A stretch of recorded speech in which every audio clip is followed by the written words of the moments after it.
Hello and welcome to this webinar entitled From UI Toolkit to .NET, Updating a Legacy Application. My name is Steve Ives and I work in the Professional Services Group at Synergex in Gold River, California. It's my pleasure today to introduce you to our presenter for this webinar, Don Piccirillo, who holds the position of IS Director at Synergy DE customer Jackson Lumber and Millwork Company, who are based in Lawrence, Massachusetts. Don's presentation is based on a session that he presented during the Success Partners conferences, which were held in Boston, Massachusetts and Birmingham, England in May and June of 2008. Don will discuss how their legacy UI Toolkit applications were migrated to a highly graphical .NET client application, and later will demonstrate those new applications to you. Okay. Hello all. I believe that's shared out now, Steve? Yes, I can see it.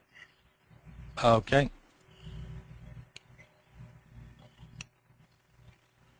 Okay, once again, I'm Don Piccirillo with Jackson Lumber and Millwork Company. We'll go through a quick little background of myself and our business. We're a building materials supply and millwork manufacturing company, and we serve professional builders and developers. We have 3 facilities in Massachusetts and New Hampshire. We're a privately owned business. We've been in business 62 years, and we have approximately 150 employees. My background is I've been involved in the millwork manufacturing and distribution industry since 1982. My experiences are in software development, purchasing management, manufacturing operations management, and sales management. Currently, I'm the IS Director. I'm responsible for business strategies and technology implementation. I'm also a senior manager on a business development team. A bit about our legacy environment that we've moved from. The application was written with the Synergy DE Toolkit 8.3. We have a Synergy database which resides on an alpha server running OpenVMS 8.2. Application is deployed both as a VMS application and also a Windows application. The Windows app uses XF Server to get data from the VMS server. The modules in our application are the sales order management and entry, our inventory and purchase order system, a bill of materials system with a product configurator for custom assemblies, manufacturing system, a dispatch system, and accounting of AR, AP, and GL. I'll show you a few of our legacy screens, a few snapshots show where we've come from. This is a terminal emulation session into our VMS machine showing a order price maintenance screen.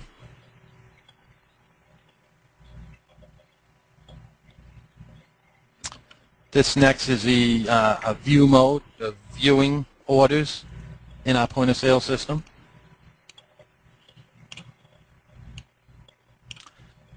This was our dispatch and delivery system where we scheduled our orders through this Synergy list window.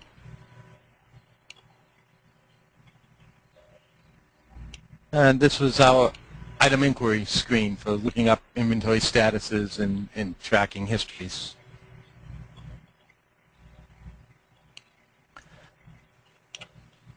I guess first we'll talk about why we decided to replace our existing application. First issue, which was always at hand, is that we realized that our software is critical to our success. It's an important business tool for us to run our business.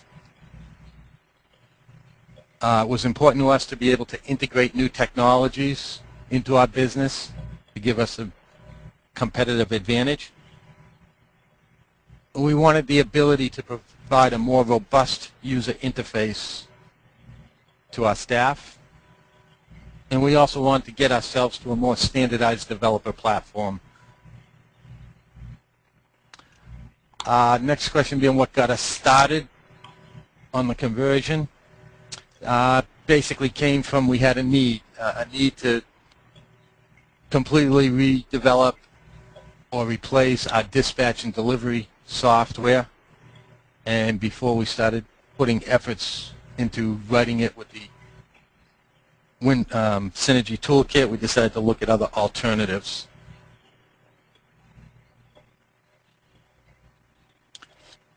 Our initial strategies were kind of to take a step back and look at what our options were to accomplish this. So the first thing that we had done is we went out and looked in the marketplace at other third-party dispatch products that were already on the market. We had a nice advantage in doing this, where we have friendly competitors throughout the country that allowed us to visit their sites and see what they were using to run their businesses. After the process of looking at these other packages, we had decided that we did want to develop our own custom application that would be fully integrated with our Synergy data. Our goals in doing that were, as I said, to have a fully integrated solution. So it's tied into our manufacturing, inventory, sales system, accounts receivable system. We also wanted to maintain a central deployment for the solutions so that we didn't suffer a large cost of maintenance and support for deployment. And we wanted to accomplish developing an application that was highly scalable for future growth. And then last thought, kind of from the process that we had gone through, we saw a possible opportunity to market this product when we were through developing it.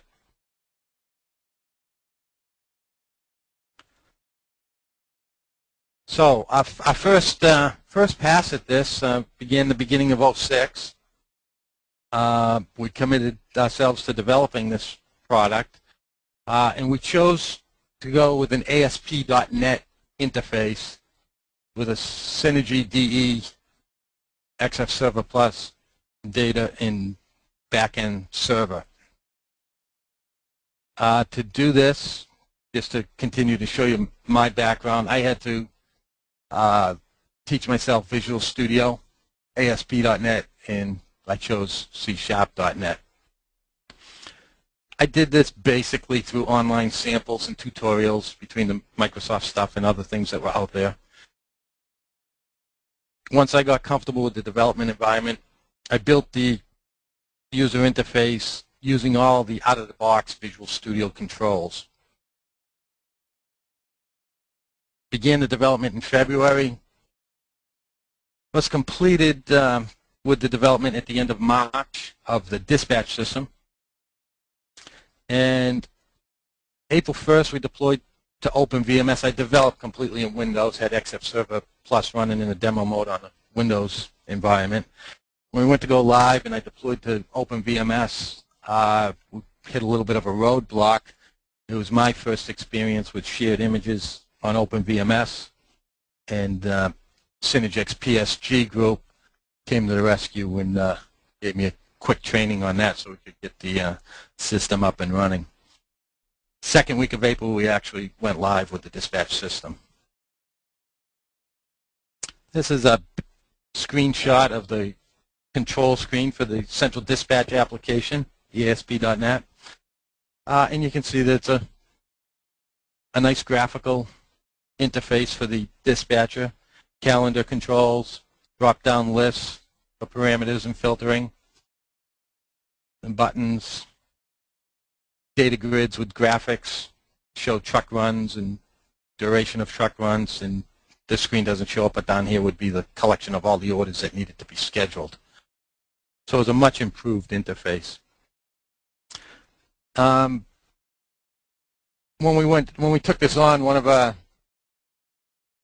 our commitments was when we were done the first module, we would take a step back and make sure we're going about this whole thing right before we went further. So we did a review process. The review of the web application yielded the following. We did accomplish developing a powerful business tool. It added much efficiency to our operation. We did have a product that was easy to deploy to a web server, obviously being ASP.NET.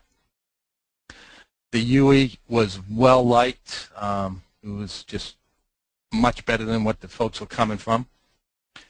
We encountered some performance issues, typically with page postbacks, etc. And we had some difficulty developing some of the user controls, but we did get it done. So, in a nutshell, overall, we would have preferred the localized concept of a Windows application for performance to try to solve the performance issue. But that obviously brings up the concern of the deployment issue. So we went off and tested Microsoft's Click Once deployment and how effective that would be for maintaining our application, and we were happy with the results of that.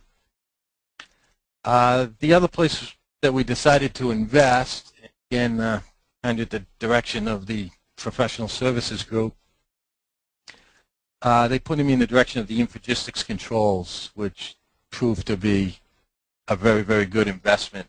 Time saving, consistency, ease of development. So we integrated that. I integrated that into my Visual Studio development environment and used the Infragistics controls to develop the next application. Next, we just did a small test of a small module of ASP in Windows, accomplishing the same thing side by side for some performance/development. Just shake out and testing to see which way we want to go. And at that point, we were sure that we wanted to go to Windows root. So at this point, we decided to develop Windows versus Web. So it's a Windows.NET UI. And you can see a couple small screenshots of the application on this page. The upper one is the Windows version of what you had seen on the last screen in ASP. And down below is a price quoting tool for sales management, which we'll see a little bit later. The switchover was easy. Essentially rebuilt the UI. It's a .NET Framework project. Used the Infragistics controls to develop the Windows interface. And we also took advantage of Infragistics Application Styler, which really just lets you not waste time and energy on the presentation layer of all the controls in terms of color and fonts and sizes and that. So it really allows you to get some consistency into the application without using your energy so much on that. And we preserved, obviously, all the synergy methods that were developed when we did the ASP.NET app. So this was simply a means of referencing and calling those methods that we had developed already. At this point, I will fire up the application and give you folks a little preview of what we ended up with.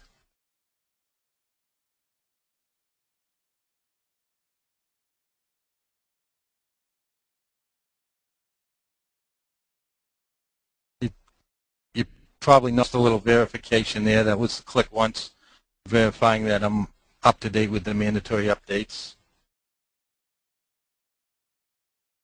A little log-on window into the application. And this is basically the main menu of the application.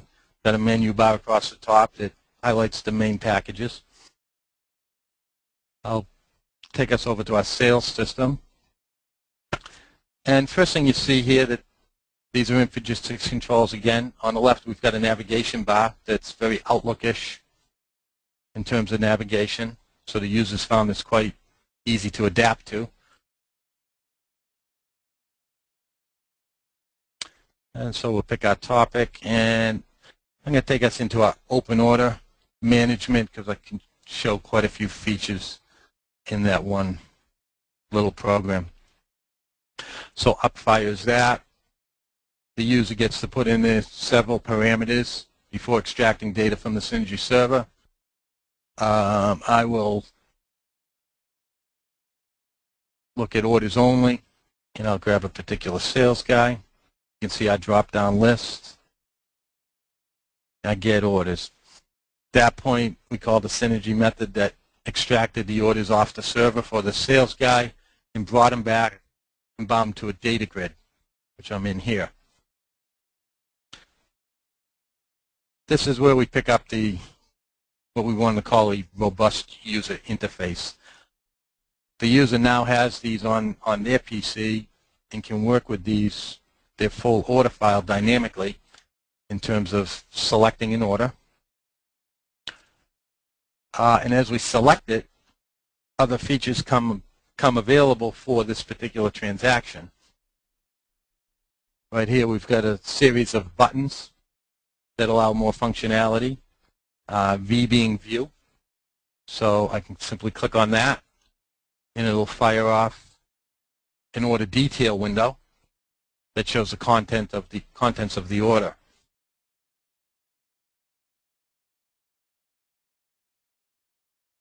I'll grab something a little larger.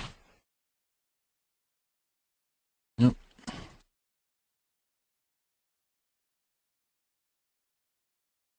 Okay. So here's a full schedule here, and so we can scroll through the order. In terms of setting the user up so they can really get at data, I'm in the order here. Now if I want to drill into our inventory system, we've got that ability. This is a product on line 13. They ordered a quantity of 8. If I want to go look at stock on this item, I can simply click on the code. It'll fire up an item inquiry window. And now we get to see some of the graphical presentation that the Infragistics controls enable us to do. We've got some tabbed controls here. Over here on the right, we've got a graph control that is graphing out our last 13 months usage for this particular product for this particular store. Down below, we've got a data grid of all 3 stores, so we can see the on-hand of the other locations. And now again, from here we can do further drilling. If I'm in location 3, I can see that we've got orders committing 70. So we can go to this order lookup button, and it'll generate a listing for me of the 70 orders that are requiring that product, when they were ordered and when they're scheduled to ship. The data grids, which this is here, have the ability of doing some filtering. So if I want to see, there's a total of 70 ordered for the company in this location. We want to see for a particular customer, we could drop this little filter down and say, how many does Levi's company have on order? And it would be 9. So the rest would be suppressed. Gold Leaf Homes, 23. And we can shut the filter off, and the balance will become visible again.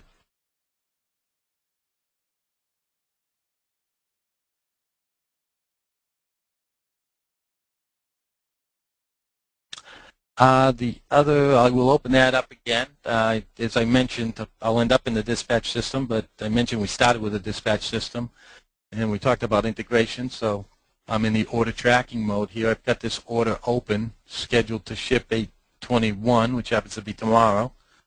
I can come up to my little toolbar up top here. I've got a button for track it, and that'll interface back to our dispatch system. And we've got some color coding and status things going on here that we can see the order. We can see what truck it's scheduled for, what run out, what stop number, time frame of the run, the status that the order is physically staged waiting to go on the truck. We would know when it's loaded on the truck as well. We can view the truck run from our sales system. And we happen to be on, we were looking at Gold Leaf right here, the 6th stop, but now we can see everything else and the route that this particular truck is taking. Again, with this data grid, what we try to do with this presentation is inform the staff of exceptions or potential problems. If you notice, this Gold Leaf order is colored in red. Well, it's like that because there would be an inventory problem on the order someplace. So over here, we can open up the order. This window that we were in before, if we scroll down, we will find a product that's redlined. There it is. So they're looking for one. We have -12, so we have an outage. And there's something else there. Same product ordered again.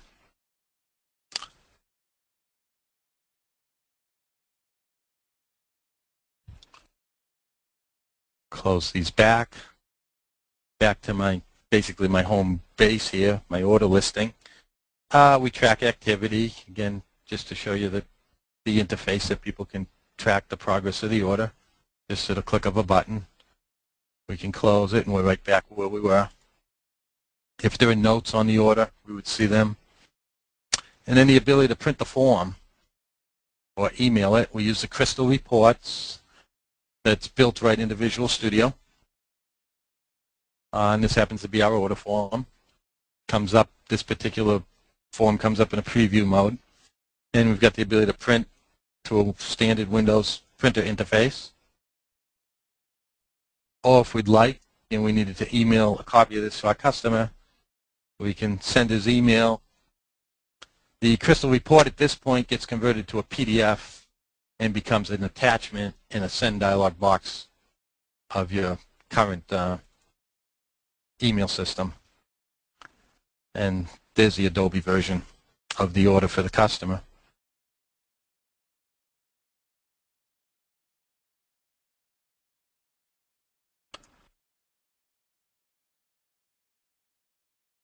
Okay, the other thing we've got the ability to do in the data grids here from a productivity point of view for the users is while they have their whole file here in front of them, if they need to do data maintenance, they can do it right in this grid. So if this date on this ticket, I'll set focus to this ticket, happens to be scheduled for Christmas. I don't think we'll really be shipping it that day. I can drop down the calendar and I can make it the 24th, and that'll update the order in our Synergy database. So that's all set. The other thing that does is log that activity, so we can see right then that I, on 8/20, 7:21 p.m., rescheduled it from the 25th to the 24th. So we leave a footprint of who touched the tickets. Same thing with other fields on the order here. These are classes. We classify the product on the ticket. Jobs that the customer may have, we can choose a different one, etc. Sticking with the data grid, first thing you do is you see I've programmed in some summaries at the top so that the user can see value and slip quantity. They do have the ability to play with that or add more. Like if I wanted to sum the payments, I could do that. And so there's 10,000 paid on this salesman's open order file right now, or I can shut that off. This was put in programmatically because it's a typical value that anyone running the report would want to see. Again, on filters, this is used for tracking. This is a great tool for the users. I'm a salesman. I'm looking for a particular customer order. I can simply drop the filter down on name, choose the customer I'm trying to track. At that point, all other tickets will suppress, and I'm down to 2 tickets on my grid now. Obviously, I can see both of those with my eyes, but if there were more and I wanted this particular job, I could go then use the job filter and say I'm looking for this job, and boom, I'm right to it without scrolling all through the grid. The filters get shaded to let you know that they're on. You can shut them off. And then there's basic sorting that's always available. By default, this is sorted by delivery date in ascending order. Then the user has the ability to sort by any other value that they'd like. This is value. They may want to go by town. They may want to filter by town and just go get the orders for a given town. Again, we're interfaced with the Crystal. Once they set up their grid the way they would like it, they can get a hard copy if they'd like on a report. Go over and show a different type of tool in our price manager. We use this for quoting our jobs with our customers.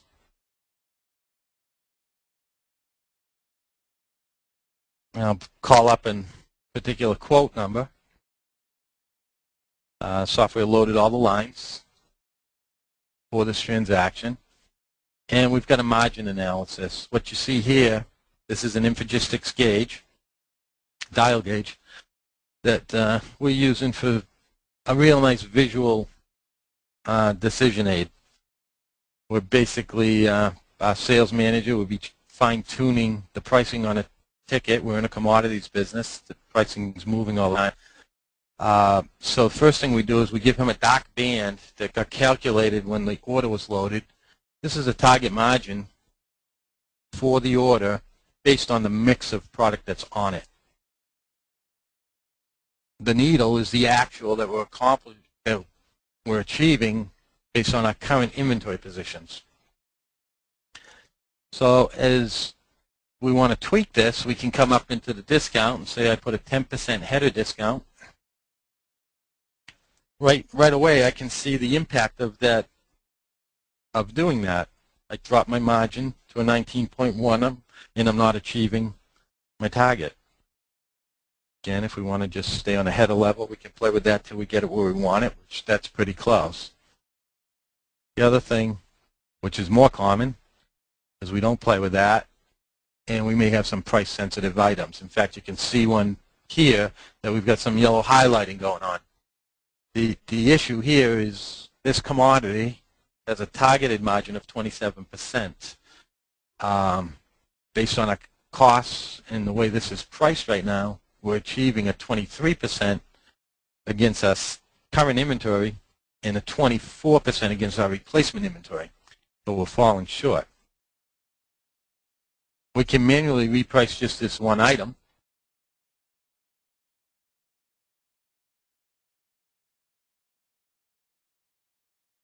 And it will, these values will get recalculated, as well as our dial and weighted margins will get recalculated, so we can see the impact of that decision on the entire order. It was very little. It moved it a couple tenths of a point.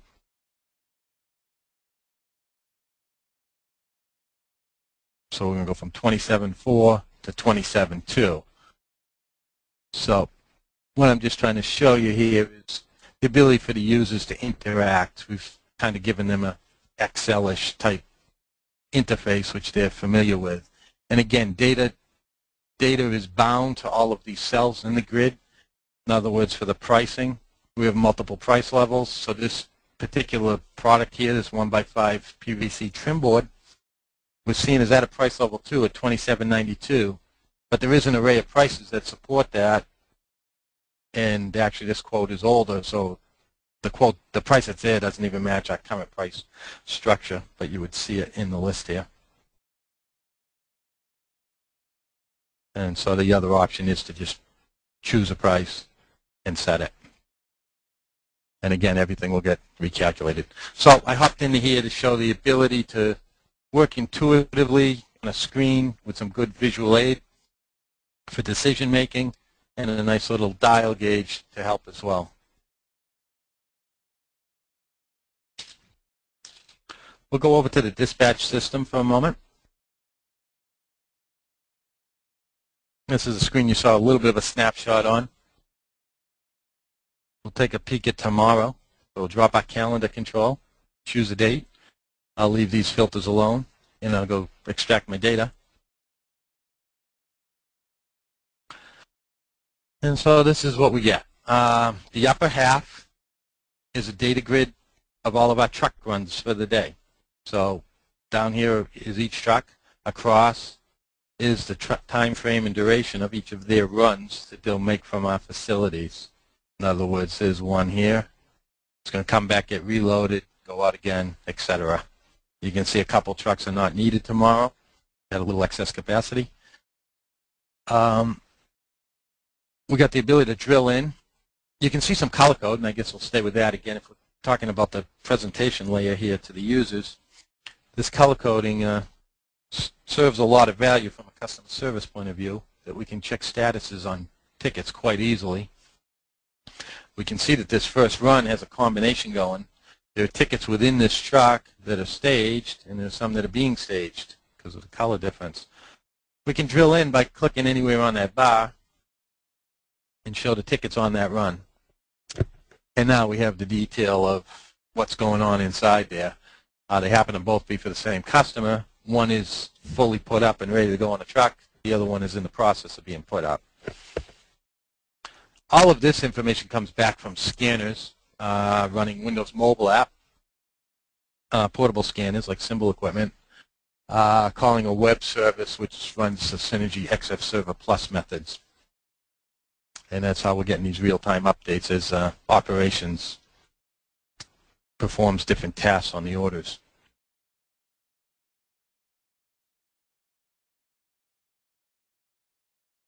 The grid down below is, again, this is why we chose to develop, so we're completely interactive with our sales system. This bottom grid is being populated anytime anybody enters an order and schedules it for the day that the dispatcher is working on. The dispatcher will simply take these orders and strategically build truck runs out of them in this data grid to move them up to the top data grid.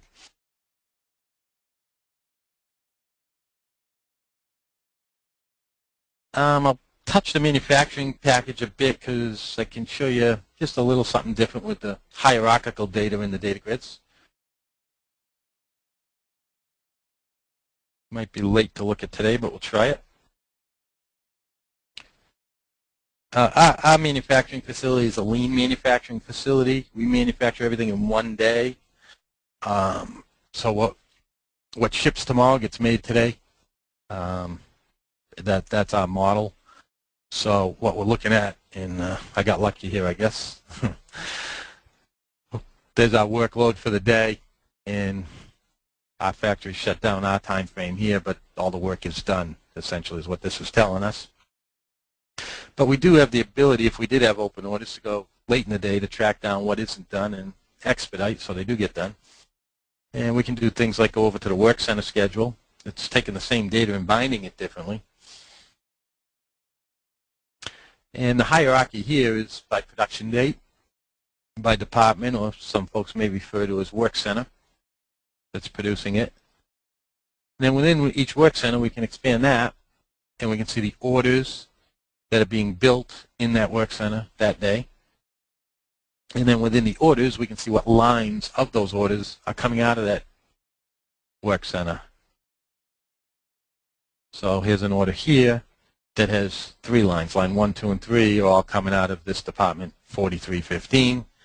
There's the quantities ordered, completed. Again, all of this is real-time scanned to a Windows mobile device, and we can see our remaining.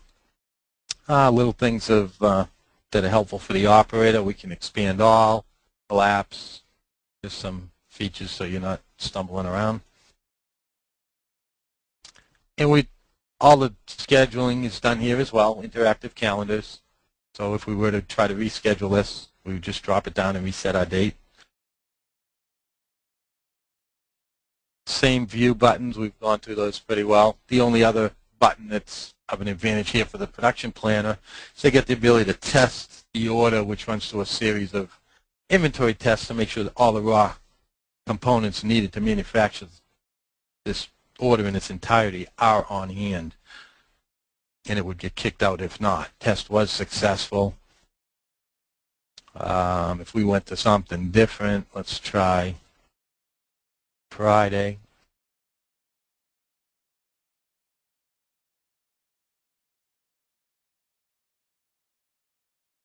And I'll try to test, see if we can get something to fail here. Well, maybe not, but yeah. So if it fails, it'll generate a nice little user interface for the production plan to tell them the problems that are being encountered, who the buyer is, et cetera, and they can go do some expediting before this goes into the factory so we don't have material shortages.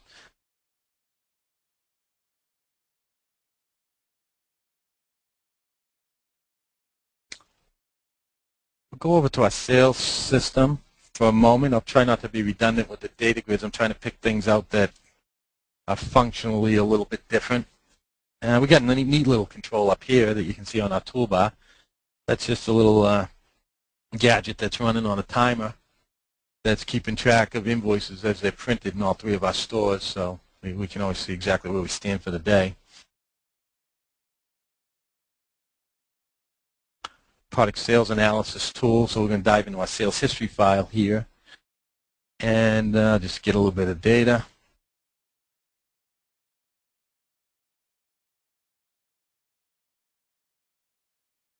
Yeah, throw somebody in. We've got search tools here. I know a number. So what we've done here is this is the sales history side of, we've gone out and extracted the history of invoice lines for this customer for that date parameter that I had put in, found it to a history grid. The reason I came over here, we just got a little bit, couple other functionalities built into this grid, or use some other features of the Infragistics controls, I guess would be the way to say it. First thing is we've activated the column chooser.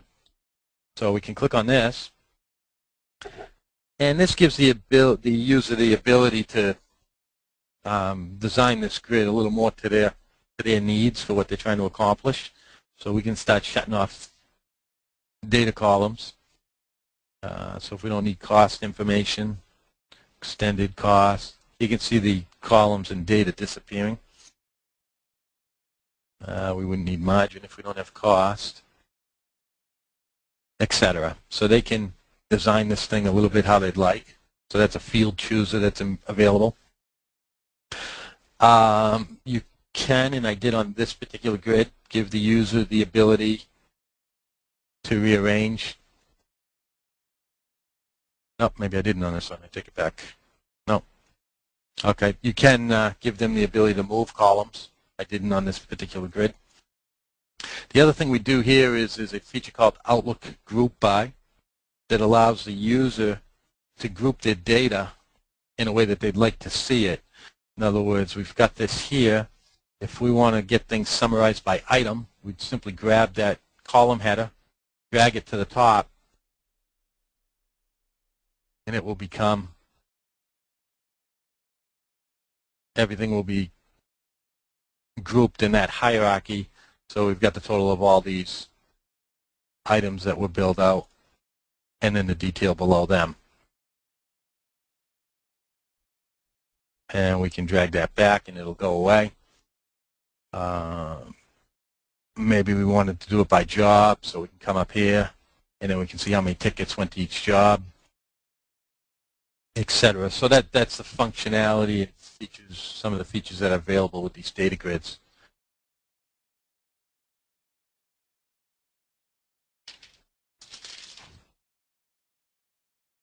One other feature, and then we'll probably open it for questions. I'll show you a little invoice recall. This is similar. We've got a user window here. I'll put in a customer and go get their invoices. Just another little feature. Again, data grids and the power of what they do for our users is great. A customer may be calling looking for a reprint on invoices for a certain job, so we can go filter it right down. Once we have them all loaded here, got the ability to say check all. They all get marked, print checked, or email checked. So if I email checked, what's nice about this is it'll take the sum of all those invoices, make it into one PDF for me with multi-pages, and the customers seem to like that. So that's just another little functionality. Steve, I think it did. Unmuted. I would probably open it to questions. Okay, great. That's fantastic. Thank you, Don. And I'm mindful of the little thing we talked about as well. If we get to that point in time, we'll cover it. Okay. So we are ready to take questions. I think all but one of you who actually is in the building here are on voice over IP. So you, assuming you've all got microphones, if you do have a question, then go ahead and raise your hand. You can do that by clicking the little raise my hand icon that's in the little control panel, and I'll get a little icon showing up here. Or you can type questions into the question panel in the meeting console. So don't be shy. Any questions that you may have for Don?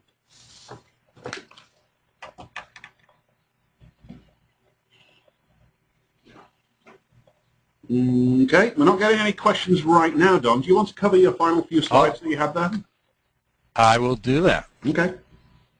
Okay, folks, we'll bring up the PowerPoint again here. Oh, sorry about that. Give me one sec.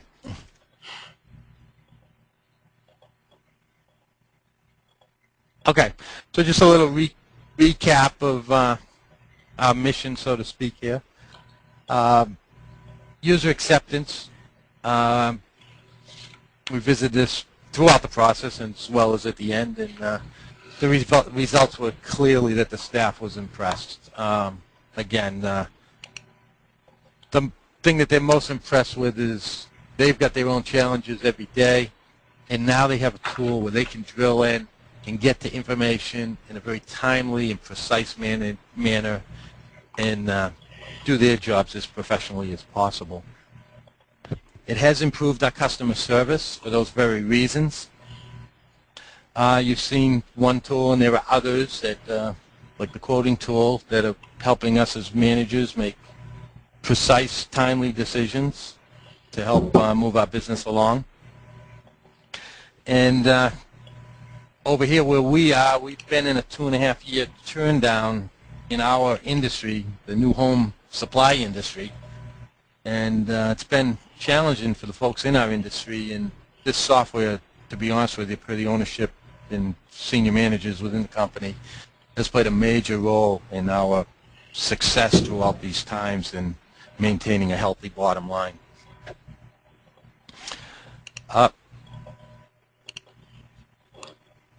As we've gone through this, kind of the reciprocal has happened. Some of the folks that we visited to look at their solutions have kind of watched us along our way, and they've had the ability to see our product as we develop it, and are showing some interest in being customers down the road here. So we'll probably begin reselling this Q1 of 2009 within our industry. Just an update of where we're at to help you folks with the timeline a little bit. We're in the final stages of our order entry. In fact, it's at first tier testing at this point within our company. And inventory systems are quite a ways through the development. We've probably got another 30, 40 days there. Payables and general ledger are still remaining to be tackled. I did not mention along the way here, but we have a mobile sales application, like our internal scanning devices. We wrote a Windows mobile.net app. We called it Salesforce. And what it does is it allows our sales force is all off-site, out in the field. So it allows them connectivity to their order file and scheduling while they're in the fields, to give them intelligence with their customers. Typical day, our sales reps would meet with project managers on construction sites and schedule the deliveries that they need. They're able to do that on their Trio phones now through the Windows mobile app calling the Synergy back-end application. That is completed. We've got sales reps out there kind of doing the final testing of it, but we've got a few up and running, and actually third quarter of 2008 we'll be loading up the rest of the phones. That's proven to be a very good productivity tool. On our radar is to do something very similar for our trucks and support portable devices for data collection in the trucks, signature capture, job site photographs, and obviously scan the arrival and departure from job sites. That data right now is being posted when the truck gets back to the yard. So we'll be implementing that in the near future. I guess I'm just trying to share with you my experience, and hopefully it helps somebody. My advice, I guess, would be start with a master plan. What are you trying to accomplish? And create your roadmap to get there. Build each piece in a well-planned manner. The key that I find to a smooth transition is training the users as you go.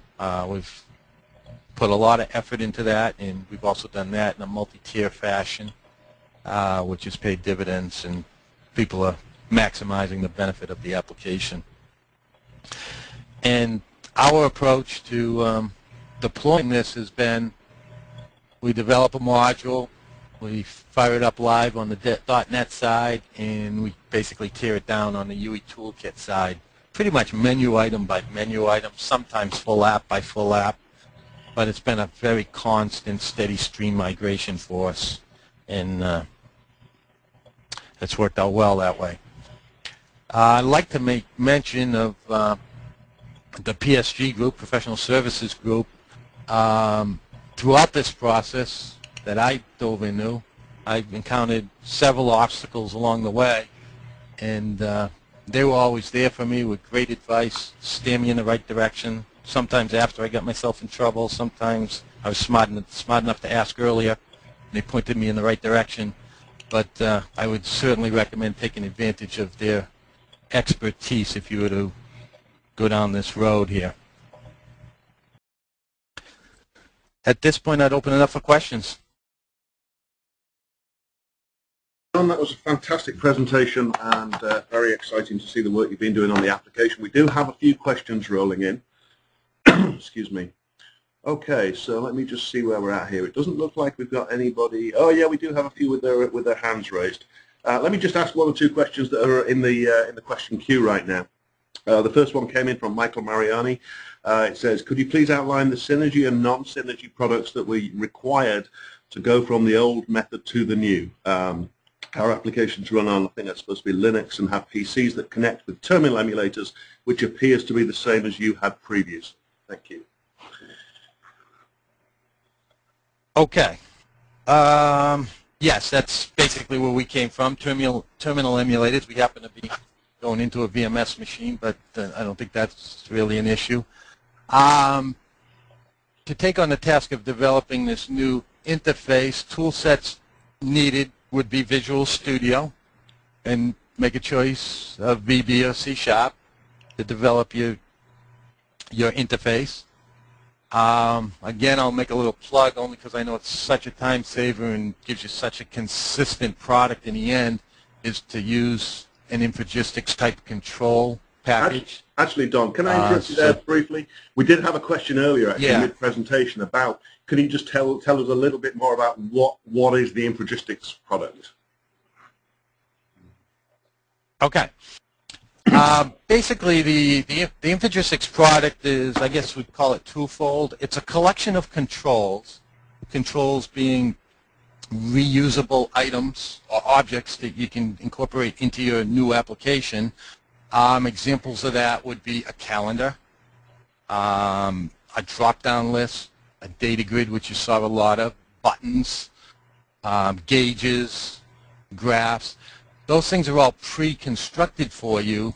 They're objects that you incorporate into your project, and they'll have parameters that they're looking for and values that they're looking for that you can configure them in a way and bind data to them and they'll handle the presentation side of showing it to you, to your folks. So, yeah, that's good. Thank you. Okay. So we were talking about what was needed for tool sets to get this done. Right.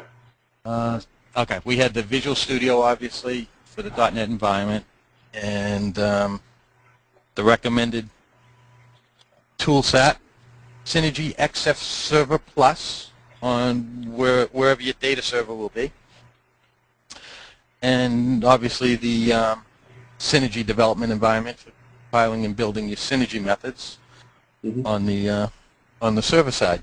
Okay. And cool. I don't think I'm missing anything there. All right, great. Let's try one of the people who have their hands raised to ask a question themselves. So I am going to attempt to go to Kelly. Kelly, can you hear us? Yeah, we can. Can you hear me okay? Yes, we can. Go ahead. Yes. Good. We had a question. Don, when you were rolling out your new Windows application, did you have an online help available to your users? No, the answer to that is no. We did not. Again, we're an end user, pretty small facility. So the answer is no. As far as an online help, we did not roll that out. There is a lot of help built into a lot of the fields with mouse over type stuff, but no, we did not do an online help. Okay, thanks. Okay. Let's move on to, hope I'm pronouncing this correct, Siraj Borkar at RCI. Let's just try and get you online. Okay, Siraj, can you hear us? Okay, we're not hearing you, so maybe your microphone's not responding very well. Okay, let's try one more right now. We'll come back to that in a moment. Dan Desh, are you out there? Hi. Hi. Good morning. Morning. Good morning. Yeah. Thanks for that presentation. It was very interesting. And the stuff you've done is pretty impressive. I have to ask you: did you write this? Did you write the? How much of the rewrite? How much rewriting did you have to do? Excuse me, on the back end to sort of serve the front end components?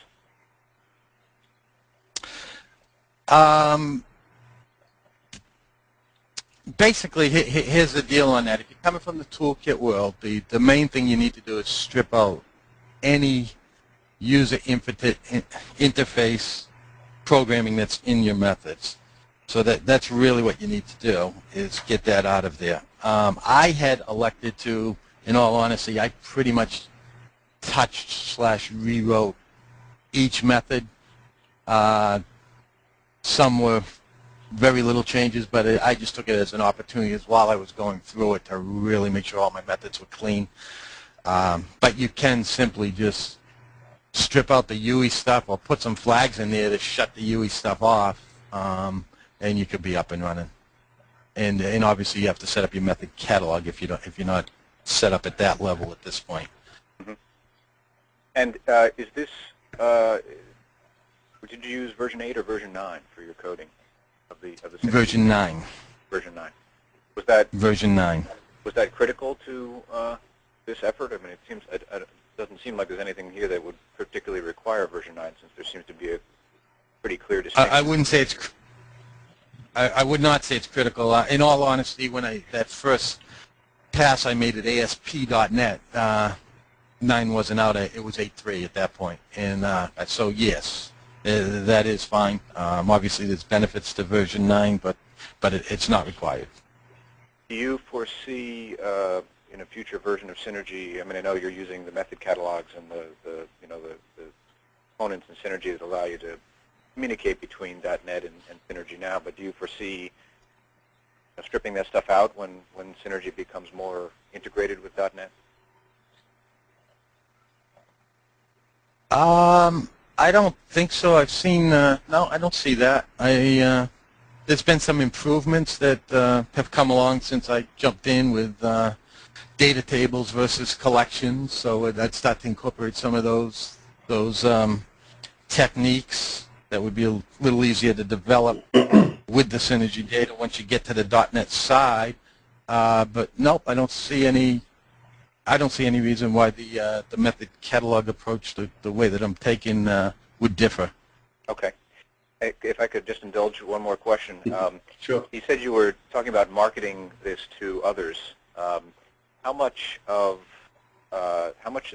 you think the marketing idea of marketing to other vendors or other people in your industry, how much of that marketing appeal is affected by the Synergy database, that your data would be stored in, or their data would be stored in a Synergy database? I don't think that would be an issue that would even come up to the folks we'd be marketing to.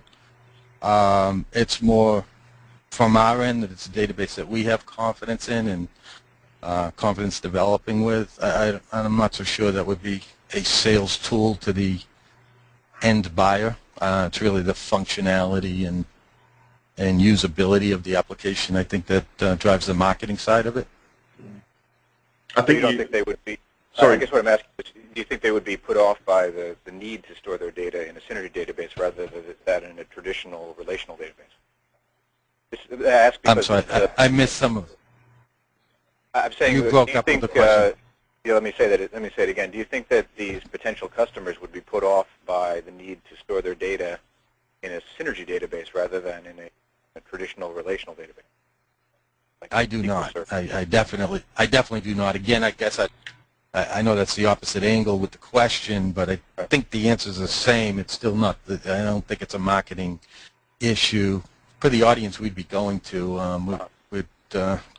They'd be buying a package that would be supported by others, and again, the functionality and what it does for their business would really be their focus.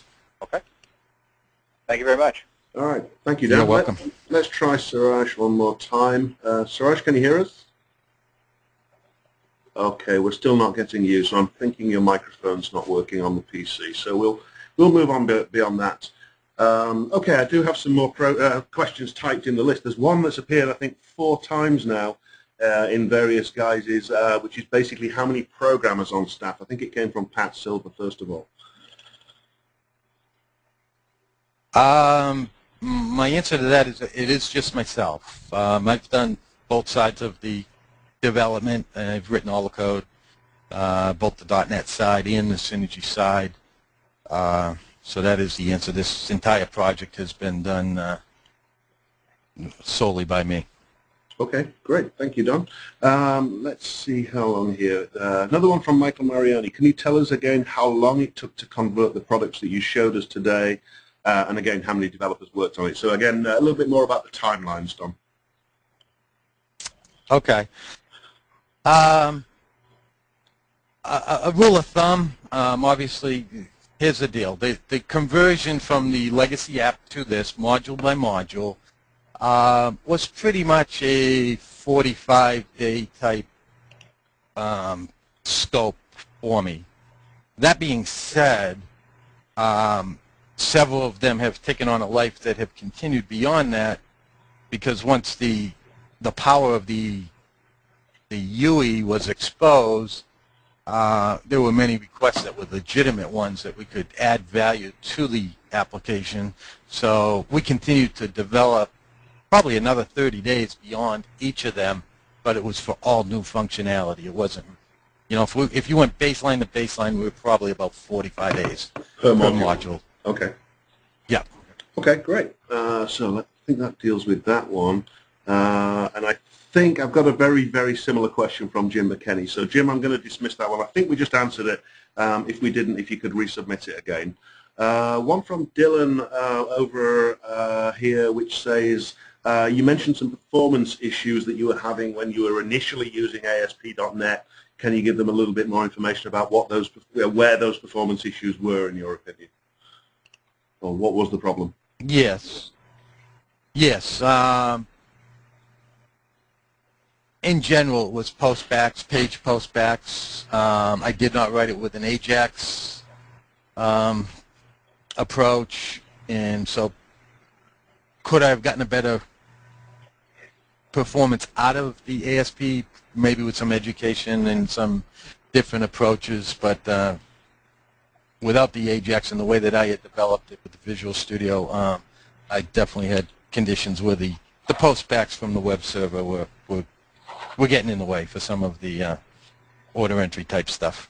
Okay, so it was something that you could have technically addressed in the ASP environment if you decided to do so. I would say that would be accurate, yes. Right. Any regrets about making the move from ASP from a web-based to a Windows-based, or was it definitely the right decision in your opinion, looking back now? My opinion is it was definitely the right decision. Right. Okay. And the click once deployment's working well for you? It's been excellent. Haven't had an issue with it, and again, we have a lot of off-site folks that we're not worried about them being up to date, and yeah, It's been great. Okay, great. Another question here, how big or how many lines of code would you estimate was in the original legacy application? Just trying to get an idea of the scope of the applications. Well, I apologize. I don't think I could give you an accurate guess. Okay. All right. No big deal. Know the answer. We techies like to talk in lines of code, so you know. Yeah, I know it. Well, you're one of us, you know that. Okay, let me get rid of that one. There's another one here. There's a question here, again, from Jim McKenney at Computers Unlimited. How stable has XF Server Plus proven to be? Very stable.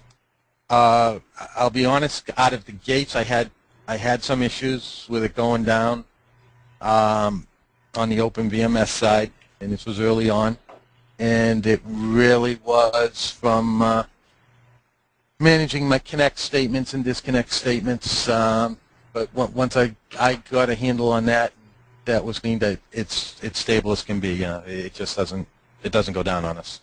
Okay, great. One more in the list right now. When you start to market the product, how will, I'm reading that into the question, reading between the lines, how will your pricing be structured? for selling the We product, I'm haven't. assuming. We have not crossed that bridge yet. We have a few marketing approaches on the table here, but we really haven't focused on that at this point. Okay.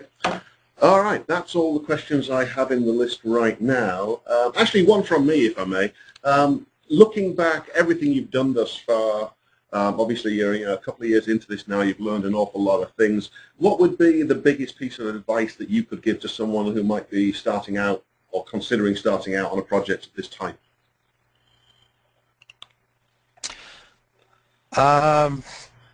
My biggest advice would certainly be the planning side. As in any project, plan your work your plan.